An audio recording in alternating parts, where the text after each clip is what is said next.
As the bell above the drugstore door gave its apologetic half-jingle, Dinah Kendall turned casually on her stool to see who else had ventured out on such a blustery winter afternoon.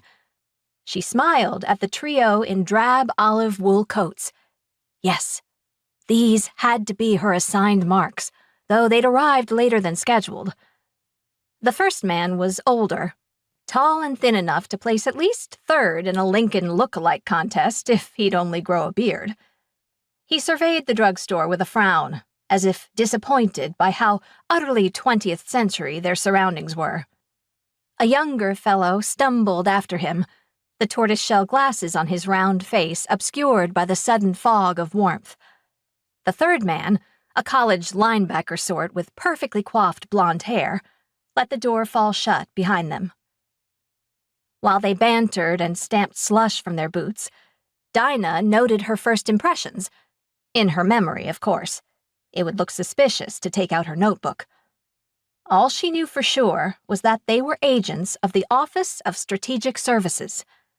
The first two might be diplomatic spies or radio technicians, but probably not commandos parachuting into danger to support resistance groups.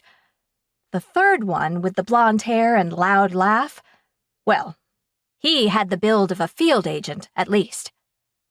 Time to insert herself into the conversation.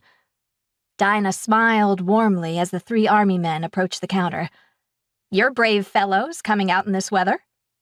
"We were hoping for a battlefield tour, but the park's closed for snow," Glasses said.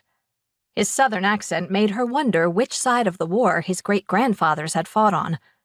"Our bus driver recommended this place instead." The blonde linebacker glanced around doubtfully. This close, Dinah could catch a whiff of his spicy cologne, something most rural boys wouldn't be caught dead wearing. "He said it used to be a hotel, and Lincoln stayed here."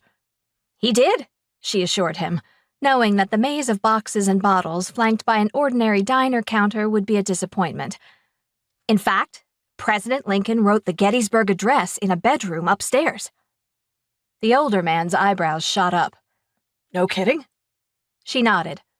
"Some nincompoop stripped the building of its brick and made it into a soda fountain. It's really too bad." The storefront ought to at least have a historical plaque, rather than windows plastered with advertisements for magazines and mouthwash. Gettysburg was the only place in America in 1944 where if someone talked about the war, you had to ask which one.